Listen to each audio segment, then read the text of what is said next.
Hello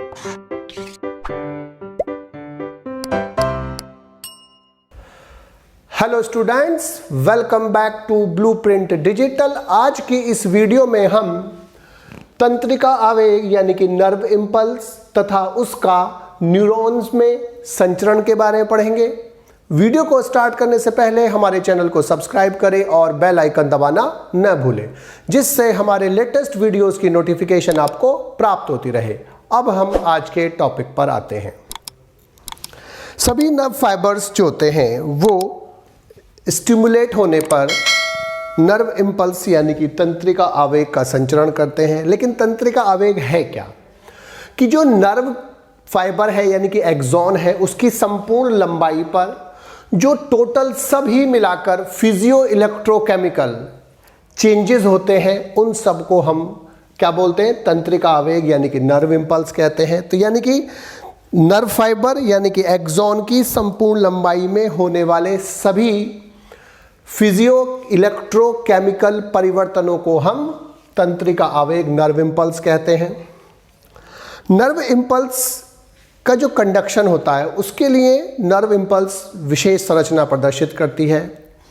उसके अंदर विभिन्न प्रकार के आयन चैनल्स होते हैं और ये आयन चैनल्स आवश्यकता अनुसार आयंस का संचरण करते हैं। जब नर्व सेल से या नर्व फाइबर से इंपल्स का संचरण नहीं होता है, कंडक्शन नहीं हो रहा होता, यानी कि वो रेस्टिंग अवस्था में होती है, तो जो उसमें जो चार्ज होता है, बाहर की तरफ पॉजिटिव चार्ज और अंदर की तरफ नेगेटिव चार्ज होता है। लेकिन ये क्यों होता है रेस्टिंग स्टेज में? कि रेस्टिंग स्टेज में जो इसकी प्लाज्मा मेम्ब्रेन होती है वो मोर परमिएबल होती है पोटेशियम आयन के लिए, यानी कि K+ आयन के लिए अधिक परमिएबल होती है, और सोडियम आयन Na+ आयन और जो प्रोटीन होती है एक्सोप्लाज्म में प्रेजेंट होती है अंदर की तरफ निगेटिवली चार्ज प्रोटीन, उसके लिए लगभग इम्परमिएबल होती है। तो इस अवस्था में पोटेशियम आयन के लिए अधिक परमिएबल होती है, पारगम्य होती है, लेकिन Na+ के लिए कम पारगम्य होती है, लगभग इम्परमिएबल होती है, पारगम्य होती है। जो एक्सोप्लाज्म के अंदर की तरफ निगेटिवली चार्ज प्रोटीन है, उसके लिए भी ये इम्परमिएबल होती है। अब जब इस समय ये K+ के लिए अधिक पारगम्य होती है, तो इससे क्या होता है कि जो अंदर की तरफ एक्सॉन जो होती है, उसके अंदर की तरफ निगेटिवली चार्ज प्रोटीन की अधिक सांद्रता होती है और जो मेम्ब्रेन है वो बाहर की तरफ पॉजिटिव और अंदर की तरफ नेगेटिव होती है। तो जो K आयन है और नेगेटिव चार्ज प्रोटीन होती है, उनकी लो कंसंट्रेशन होती है और सोडियम आयन की जो कंसंट्रेशन होती है वो बाहर की तरफ ज़्यादा होती है, जिससे बाहर की तरफ पॉजिटिव चार्ज अधिक होता है। अब जो बाहर फ्लूइड प्रेजेंट होता है, जो इसके बाहर की तरफ तरल प्रेजेंट होता है, उसमें पोटेशियम आयन की कंसंट्रेशन ज़्यादा होती है और सोडियम आयन की कंसंट्रेशन कम होती है। तो एक्सॉन के बाहर जो फ्लूइड है उसमें लो कंसंट्रेशन होती है पोटेशियम आयन की और हाई कंसंट्रेशन होती है सोडियम आयन की। इससे जो कंसंट्रेशन ग्रेडियंट यानी कि सांद्रता प्रवणता बनती है, जिससे आयनिक ग्रेडियंट जो बनता है, उसके कारण बाहर की तरफ पॉजिटिव चार्ज अधिक होता है, अंदर की तरफ नेगेटिव चार्ज अधिक होता है। लेकिन ये मेंटेन कैसे रहता है कि जो 3 Na+ आयन जो होते हैं वो बाहर की तरफ जाते हैं और उसके बदले में 2 पोटेशियम आयन अंदर की तरफ आते हैं।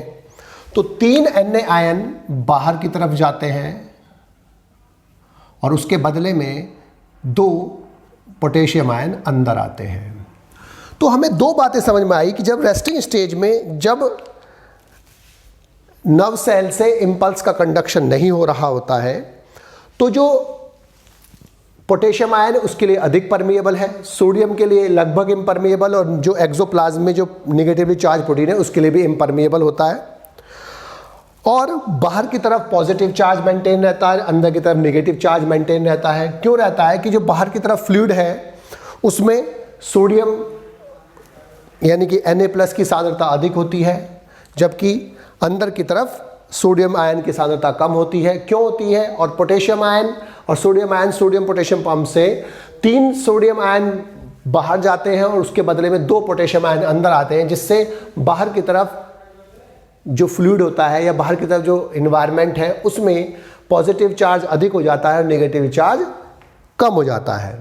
इसके कारण बाहर पॉजिटिव चार्ज होता है और एक्सॉन के अंदर की तरफ नेगेटिव चार्ज होता है।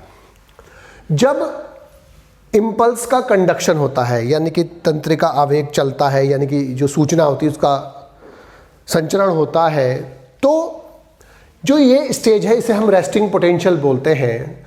तो जब इम्पल्स का कंडक्शन स्टार्ट होता है, जब इंफॉर्मेशन इसके पास यहां आती है, तो यहां पर अब परमिबिलिटी में परिवर्तन होता है, पारगम्यता में परिवर्तन होता है।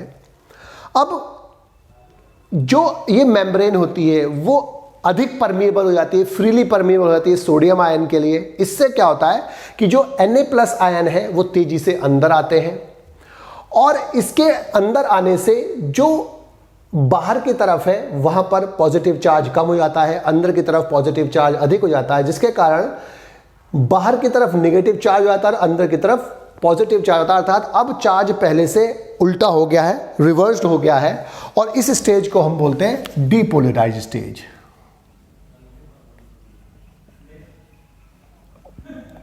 इसको बोलते हैं हम पोलराइज्ड स्टेट, ध्रुवित। इसको बोलते हैं अध्रुवित और उसको बोलते हैं ध्रुवित। तो जैसे ही इंपल्स का सूचना इंफॉर्मेशन आई तो सबसे पहले यहाँ पर सोडियम आयन की जो पारगम्यता है वो चेंज हुई, अर्थात अब वो मेम्ब्रेन फ्रीली परमिएबल हो गई सोडियम आयन के लिए। इससे क्या हुआ, सोडियम आयन तेजी से अंदर आते हैं और बाहर की तरफ जो होता है नेगेटिव चार्ज हो जाता है, बाहर अंदर की तरफ पॉजिटिव चार्ज हो जाता है, अर्थात चार्ज रिवर्स हो जाता है। इस स्टेज को हम डीपोलराइज्ड स्टेज बोलते हैं। जो इलेक्ट्रिक पोटेंशियल डिफरेंस होता है प्लाज्मा मेम्ब्रेन पर इस साइड ए पर, हम उसे अब एक्शन पोटेंशियल बोलते हैं। अब यहां पर जो डिफरेंस है हम क्या बोलते हैं, एक्शन पोटेंशियल बोलते हैं। तो एक्शन पोटेंशियल का मतलब क्या है कि जो इलेक्ट्रिक पोटेंशियल में जो अंतर है, डिफरेंस है इस साइट ए पर, अब हम उसे क्या बोलते हैं, एक्शन पोटेंशियल बोलते हैं, और इसको ही हम नर्व इंपल्स कहते हैं। एक्शन पोटेंशियल ही मतलब क्या है, नर्व इंपल्स है। तो अब इस स्टेज को हम डीपोलराइज्ड बोलते हैं। जो इलेक्ट्रिक पोटेंशियल है उसको हम एक्शन पोटेंशियल बोलते हैं, जिसे हम नर्व इंपल्स भी कह सकते हैं।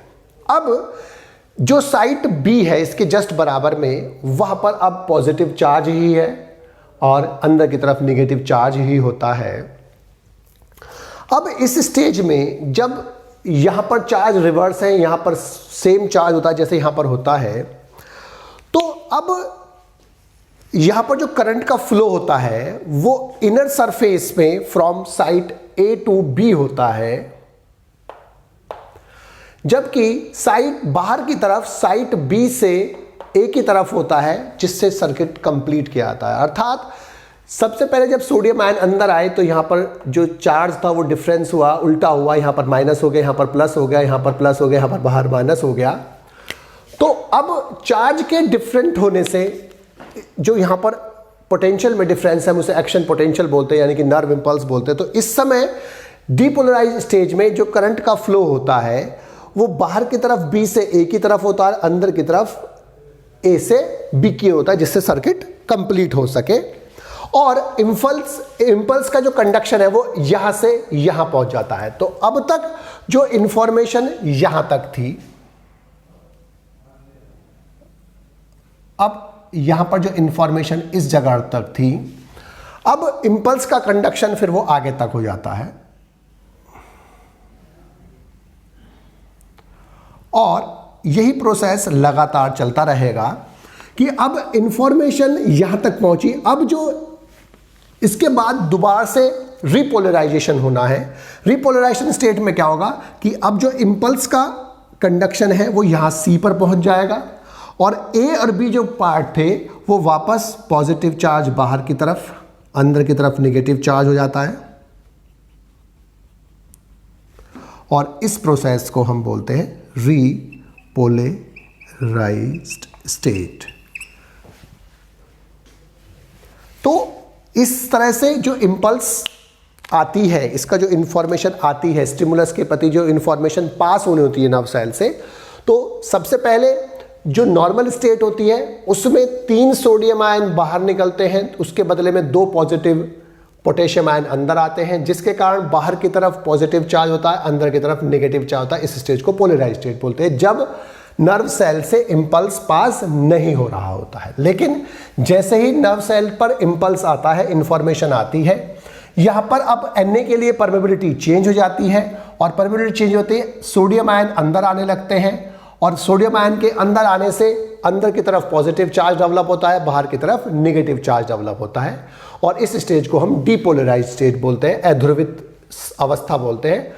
जो यहाँ पर पोटेंशियल में अंतर होता है, इलेक्ट्रिक पोटेंशियल में जो अंतर होता है उसे हम एक्शन पोटेंशियल बोलते हैं, उसे ही हम नर्व इंपल्स कहते हैं। और इस अवस्था में डीपोलराइज स्टेट में जो करंट होता है वो बी से ए की तरफ बहता है बाहर की तरफ, और अंदर की तरफ ए से बी की तरफ बहता है, जिससे सर्किट कंप्लीट हो जाता है और इंपल्स इस प्रकार से कंडक्ट होती है, संचित होती है, पास होती है। जब ये इंपल्स यहाँ से जब आगे की तरफ पास होती है तो ये स्टेट है, ये वाली दोबारा से आती है, इसे हम रीपोलराइज स्टेट बोलते हैं। और इंपल्स अब यहाँ से यहाँ पहुँचेगी, फिर आगे से आगे, फिर आगे होती हुई इस प्रकार से इंपल्स का कंडक्शन आगे की तरफ हो जाता है। और जो यहाँ पर रीपोलराइज स्टेट होती है उस समय जो इंफॉर्मेशन पास होने से पहले की जो स्टेट थी वो आती है, और उसके लिए जो इंफॉर्मेशन पास होने से पहले की अवस्था में जो कंडीशंस थी पोटेशियम आयन के लिए, सोडियम आयन के लिए वापस रीगेन होती है, अर्थात वो पोटेशियम आयन के लिए ज़्यादा परमीबल हो जाती है, सोडियम आयन के लिए इम्परमीबल हो जाती है, और निगेटिवली चार्ज प्रोटीन जो है एक्सोप्लाज्म में उनके लिए भी इम्परमीबल होती है, यानी कि दोबारा से रीस्टेट आती है। इस प्रकार से इंपल्स का कंडक्शन नर्व सेल से हो जाता है, एक्सॉन के थ्रू होता है। सोडियम पोटेशियम इसमें सबसे महत्वपूर्ण रोल प्ले करते हैं। बच्चों, आज की इस वीडियो में बस हम इतना ही पढ़ेंगे। हमारी इस वीडियो को आप लाइक करें और अपने दोस्तों के साथ शेयर करें। यदि आपका कोई डाउट है तो आप हमें कमेंट करके बता सकते हैं। इस अध्याय को और अच्छे से पढ़ने और समझने के लिए आप चित्रा प्रकाशन की बुक एक्टिव जीव विज्ञान की सहायता भी ले सकते हैं।